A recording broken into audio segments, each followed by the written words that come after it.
Pika kisasa na endelea na mambo mengine. Sasa weka unga, weka maji ya baridi kabisa, halafu funika. Hakuna haja ya kusubiria uji uive ndipo uanze kusonga, utumie manguvu kama mandongo, utajazia bure, utajiumiza. Sasa hapa tumepika dona, aisee, tena ni lizito, ule ugali wa Kisukuma mzito kabisa.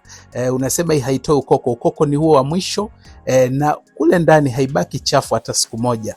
Kama jinsi unavyoona, unaweza ukapikia vyakula vingine, maharage, wali, kila kitu unapikia kwenye hii moja. Hii ni multipurpose, inafanya kazi nyingi, hivyo ukiwepo nayo hii itakupunguzia gharama. Kitunguu weka kizima, pilipili hoho, karoti nzima, kisha weka hapo ndani. Hicho cha katikati sijakitoa ili zile nyanya ziweze kukatwa kiurahisi, lakini nyama hazitakatwa kwa sababu tumeweka ile spidi ndogo.